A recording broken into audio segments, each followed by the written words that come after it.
Hello everyone, welcome back to our YouTube channel.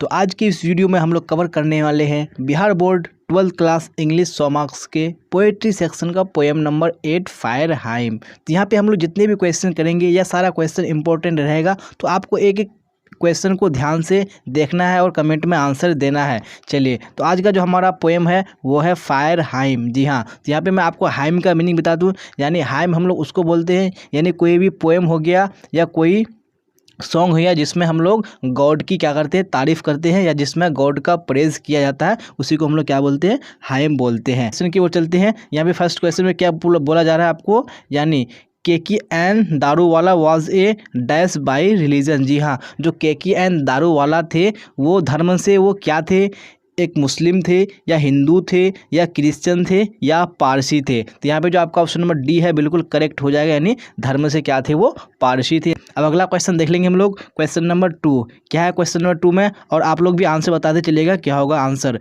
चलिए, यहाँ पे क्वेश्चन नंबर 2 में क्या बोला जा रहा है, consigning his new born son to flames took place dash years ago. जी हाँ, यानी जो अपने बच्चे को जो आग में डालने का जो मामला आया था वो कितने साल पहले यह मामला हुआ था, यानी 15 साल या 16 साल या 20 साल अगो या 18 साल पहले। चलिए, तो बताइएगा यहाँ पे कौन सा आंसर हो जाएगा क्वेश्चन नंबर 2 का। जहाँ पे जो आपका ऑप्शन नंबर बी हो जाएगा, यानी बिल्कुल करेक्ट हो जाएगा, यानी 16 साल पहले यह मामला सामने आया था। चलिए, अब अगला क्वेश्चन देख लेंगे हम लोग। क्वेश्चन नंबर 3 में क्या है, क्वेश्चन नंबर 3 में द बर्निंग घाट, यहाँ पे क्या बोला जा रहा है, the burning ghat adapted phosphorescence is taken from. जी हाँ, ये जो लाइन है the burning ghat adapted phosphorescence is taken from, ये कहाँ से लिया गया है, फायर हाइम, सॉन्ग ऑफ माई सेल्फ या मैकाविटी या नन ऑफ दीज। तो यहाँ पे जो आपका ऑप्शन नंबर ए होगा ये फायर हाइम हो जाएगा, यानी इसी पोएट से लिया गया है ये पंक्ति, ये लाइन। चलिए, अब अगला क्वेश्चन देख लेंगे हम लोग। क्वेश्चन नंबर 4 क्या है, क्वेश्चन नंबर 4 में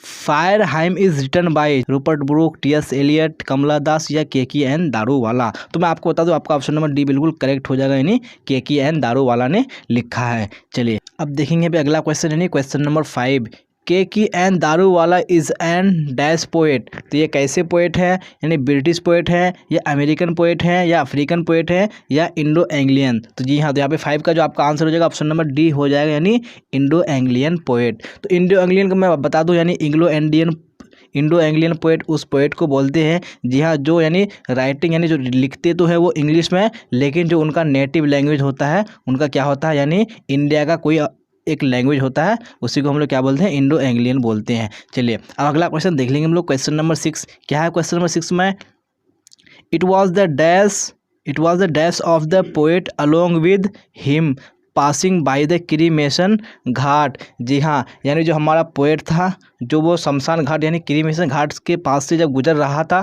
तो उसके साथ कौन था मौजूद, यानी कौन था, फादर था या ब्रदर या सन या सिस्टर। तो यहाँ पे कौन सा हो जाएगा आपका क्वेश्चन नंबर 6 का आंसर ऑप्शन नंबर ए हो जाएगा, यानी उनके साथ कौन थे, उनके पिता थे, फादर थे। चलिए, अगला क्वेश्चन देख लेंगे हम लोग। क्वेश्चन नंबर 7 क्या है, क्वेश्चन नंबर 7 में चलिए, सारे बच्चे कमेंट में आंसर बताना मत भूलिएगा और आप लोग आंसर देते चलिएगा कि क्या आंसर होगा। चलिए, अगर आपको क्लास अच्छी लगे तो लाइक कर देना है और अपने दोस्तों में शेयर भी कर देना है, और जो स्टूडेंट नए आ रहे हैं उनको चैनल को सब्सक्राइब करके बेल आइकन को दबा लेना है। चलिए, यहाँ पे क्या है क्वेश्चन नंबर 7 में the nearest town of silence according to the poem fire hymn was dash miles away. यानी जो टाउन ऑफ साइलेंस था, यानी अकॉर्डिंग यानी पोएम के अनुसार कितना मील यानी दूर था यहाँ पे घर से। तो यहाँ पे 1000 माइल या 2000 या 100 या नन ऑफ दीज। तो यहाँ पे जो आपका आंसर हो जाएगा वो ऑप्शन नंबर एक करेक्ट हो जाएगा, यानी 1000 यानी 1000 मील अवे था, यानी दूर था। चलिए, अब देख लेंगे हम लोग क्वेश्चन नंबर 8 क्या है, क्वेश्चन नंबर 8 का आंसर। चलिए, आप लोग बताते चलिएगा।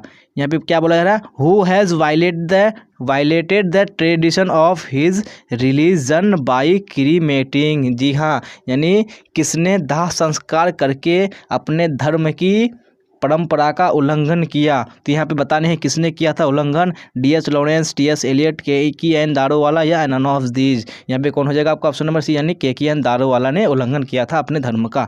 चलिए, अब अगला क्वेश्चन देख लेंगे हम लोग। क्वेश्चन नंबर 9 क्या है, क्वेश्चन नंबर 9 में the tower of silence is related जो टावर ऑफ साइलेंस है वो किससे रिलेटेड है, किससे संबंधित है, पारसी या हिंदू या सिख्स या नन ऑफ दिस। तो मतलब मैं बता दूं आपका ऑप्शन नंबर ए करेक्ट हो जाए, यानी पारसी धर्म से वो संबंधित है। तो हम टावर ऑफ साइलेंस हम लोग किसे बोलते हैं, यानी पारसी धर्म में टावर ऑफ साइलेंस उसको बोलते हैं जहाँ पे यानी पारसी लोगों को यानी दफनाया जाता है, यानी जलाया जाता है, उसी को हम लोग क्या बोलते हैं, यानी टावर ऑफ साइलेंस बोलते हैं। चलिए अब अगला क्वेश्चन देख लेंगे हम लोग। क्वेश्चन नंबर 10 क्या है, क्वेश्चन नंबर 10 में द पोएम फायरहाइम इज़ अबाउट ए। जी हाँ, ये जो पोएम है फायरहाइम वो किसके बारे में है, यानी ह्यूमन सोसाइटी या वायलेंस या बर्निंग घाट या वॉर। तो यहाँ पे आपका ऑप्शन नंबर सी हो जाएगा, यानी बर्निंग घाट यानी शमशान घाट के बारे में बताया गया है इस पोएम में। चलिए अब देख लेंगे अगला क्वेश्चन, यानी क्वेश्चन नंबर 11 में क्या है। क्वेश्चन नंबर 11 में Sahitya Akademi award was given to KKN Daruwalla in. तो कब दिया गया था साहित्य अकादमी अवार्ड KKN दारूवाला को, 1964, 1974, 1984 या 1994। तो यहाँ पे जो आपका 11 का जो आंसर हो जाएगा ऑप्शन नंबर सी हो जाएगा, यानी 1984 यानी 1984 को दिया गया था। चलिए अब अगला क्वेश्चन देख लेंगे हम लोग। क्वेश्चन नंबर 12 क्या है। क्वेश्चन नंबर 12 में Daruwalla is a well known writer of, यानी जो हमारे यानी जो KKN दारूवाला है वो यानी अच्छे जाने जाते थे, यानी किसके लिए, पोएट्री के लिए या नोवेल के लिए या शॉर्ट स्टोरीज़ के लिए या कॉमिक्स के लिए। तो यहाँ पे आपका ऑप्शन हो जाएगा, यानी शॉर्ट स्टोरीज़ के लिए वो अच्छे जाने जाते थे, यानी वो शॉर्ट स्टोरीज लिखा करते थे ज़्यादातर। चलिए अब अगला क्वेश्चन देख लेंगे हम लोग। क्वेश्चन नंबर 13 क्या है। क्वेश्चन नंबर 13 में the term Zoroastrian in fire hymn stand for. जी हाँ, यानी जो फायरहाइम पोएम है उसमें एक टर्म आया है जोरेस्ट्रियन, ये किसके लिए यानी यूज़ किया गया है, हिंदू के लिए या मुस्लिम के लिए या क्रिश्चियन या पारसी। तो यहाँ पे कौन सा आपका हो जाएगा, ऑप्शन डी करेक्ट हो जाएगा, यानी पारसी धर्म के लिए इस यानी ये टर्म आया है। चलिए अगला क्वेश्चन देख लेंगे हम लोग। क्वेश्चन नंबर 14 क्या है। क्वेश्चन नंबर 14 में the speaker in the poem fire hymn swears. जी हाँ, यानी जो इस पोएम के जो स्पीकर हैं वो कितनी बार शपथ यानी कितनी बार कसम खाता है, एक बार यानी वंस, ट्वाइस यानी 2 बार, थ्राइस यानी 3 बार या नन ऑफ दीज। तो यहाँ पे आपका ऑप्शन नंबर बी हो जाएगा, यानी 2 बार शपथ खाता है, वो कसम लेता है। चलिए अब अगला क्वेश्चन देख लेंगे हम लोग। क्वेश्चन नंबर 15 क्या है। क्वेश्चन नंबर 15 में आप लोग आंसर बताना मत भूलिएगा कमेंट सेक्शन में।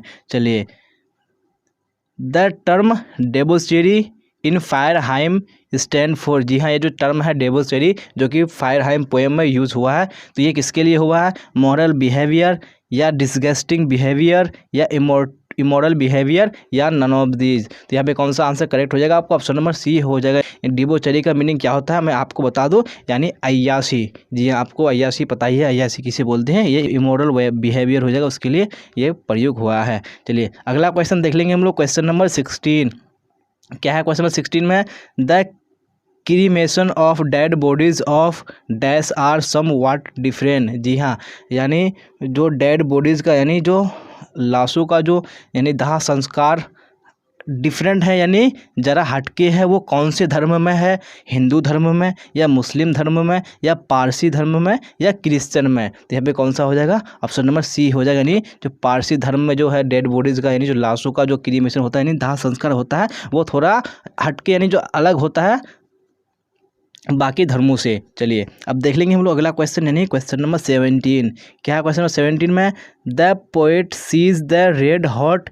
जो हमारे पोएट हैं वो देखता है रेड यानी लाल और गरम, क्या देखता है, आयरन, फेस, एम्बर्स या नन ऑफ दिस। यहाँ पे आपका ऑप्शन सी हो जाएगा, यानी एम्बर्स। यानी एम्बर्स का मीनिंग क्या होता है, यानी चिंगारी, क्या देखता है वो लाल गरम चिंगारी को देखता है। चलिए अगला क्वेश्चन देख लेंगे हम लोग। क्वेश्चन नंबर 18 क्या है। क्वेश्चन नंबर 18 में KKN Daruwalla signed his newborn dash to flame. यहाँ पे क्या हो जाएगा, यानी जो KKN दारूवाला है उन्होंने जो अपने यानी जो न्यू बॉर्न को यानी सुपुर्द कर दिया आग में। तो किसको सुपुर्द किया था, सन को, डॉटर को, सिस्टर को या ब्रदर को। तो यहाँ पे आपका ऑप्शन नंबर ए हो जाएगा, यानी जो उसके न्यू बॉर्न चाइल्ड थे जो सन थे उनको उन्होंने आग में सुपुर्द कर दिया, डाल दिया। तो आपका ऑप्शन नंबर ए हो जाएगा। चलिए अब अगला क्वेश्चन देख लेंगे हम लोग। क्वेश्चन नंबर 19 क्या है। क्वेश्चन नंबर 19 में we saw the embers lodging there cruel redness is taken for, जी हाँ ये जो लाइन है, वी सॉ द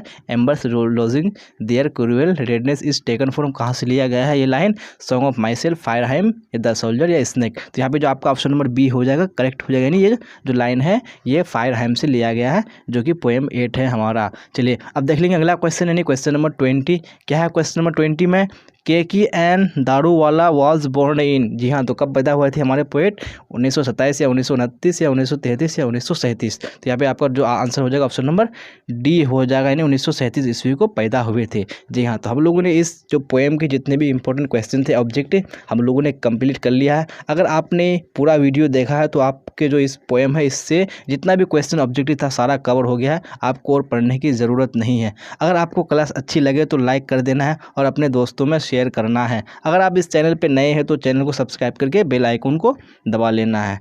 तो फिर मिलेंगे हम लोग अगली क्लास में। यहाँ तक बने रहने के लिए आप सबका धन्यवाद। Till then bye bye, tata, see you on the next class.